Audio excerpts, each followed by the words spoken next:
I'm David from AWS. We're in London for This Is My Architecture. And I'm joined today by Ed from Matillion. Hi Ed. Hi David. Great, so can you tell me a little bit about Matillion? Yeah, Matillion's an ETL tool. It's built specifically for Amazon Redshift, and it has an ELT architecture. So we push down all of the processing of all the data processing that the ETL tool does onto Redshift. Okay, so you said ETL, ELT, push down. So what do you mean by push down? So what we do is we take the ETL processors that you built, the data transformations that take your source data in whatever shape or form it comes into you and turn it into your analytic ready target data. Those transformations are all broken into small building blocks and pushed down onto the underlying Redshift server. The Redshift server then gives us great performance and throughput for those ETL transformations, but also while you're developing them, it makes it really easy to break down those processes and understand exactly what's going on with your data at each and every stage. Okay, got it. So I've got some data, I need to transform it for my business purposes, and I'm able to use Redshift clusters of varying sizes to break the work down and do what I need. Yeah, Redshift makes a great transformation engine as well as an analytic platform. It's got all the power that you need to do those kinds of transformations. Brilliant. So how do I get started then? So you start Matillion from the AWS marketplace, and you can start it up in your own VPC infrastructure. So you've got full control over everywhere that your data's going. And then the first problem that you're going to want to encounter is, how do I get my data into Redshift?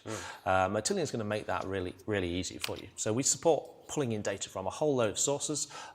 Inside of AWS, you'd be pulling in from things like RDS, from S3, probably from things like Kinesis as well, but also a whole load of sources that are outside of your AWS infrastructure. So those might be on-premise databases, they might be marketing systems like Salesforce or Marketo, or even something as simple as a Google spreadsheet. So I've got a whole load of data coming from different sources. I've spun up Matillion on an EC2 instance in my VPC. What happens next? So Matillion's going to help you coordinate and get that data into Redshift. And the way that it's going to do that is it's going to ingest all that data. It's going to look at the metadata for that data and create a matching table on Redshift. It's then going to stream that data into S3. It's going to apply all the best practices for data ingestion in Redshift. So it's going to split that data into multiple files, and it's going to compress that data. And if you want, it can encrypt that data in the bucket as well. It's then going to issue the appropriate copy command to ingest that data in the form that it comes into Redshift. Okay, so I've got my data durably stored now, appropriately structured and maybe encrypted as well. Matillion issues the copy command and that loads it into Redshift. So what typically happens next? So at that point, we bring in our transformations. So our transformations are going to turn that source data, which is going to be messy because everybody's source data is, into our analytic ready target data. And that's what our users are going to want to point their favorite analytic tool at. So they will be using tools like QuickSight or Tableau or a whole load of other tools that are available on the market.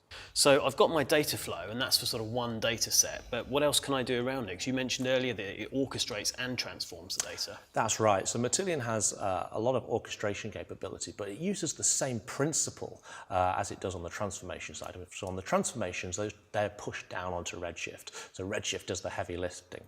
On the orchestration side, it's about making use of the appropriate AWS services to orchestrate those overall processes from end to end. So the sort of services that we use RDS for storing the actual processes, so the actual metadata that you build in Matillion.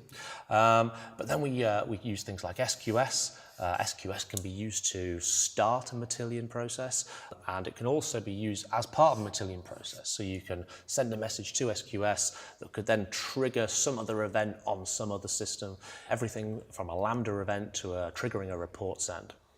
Okay, so I've got my metadata stored for the processing itself. So presumably, if I had an issue with my instance, that could auto restart and recover from the point that it was at. Is that the reason there? Yeah, absolutely. So if there's an issue with the Matillion instance, it will restart and it will pick up from where it left off. Okay, and then I'm using SQS to orchestrate other things. I could maybe be triggering a Power BI report or other aspects of my data flow overall. Yeah, absolutely. So Matillion's like the puppet master of data inside all my sources and targets and That's so right, forth. orchestrating that overall process of getting the data from the source to the target, but also performing the transformations of that data, leveraging the underlying power of Redshift.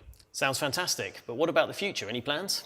Yeah, so in the future, we're going to allow you to horizontally scale Matillion. And for that, once again, we're going to rely on some great AWS services.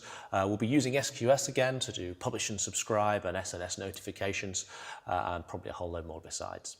Excellent. Well, look, thanks very much, Ed. And thank you all for watching. This is my architecture.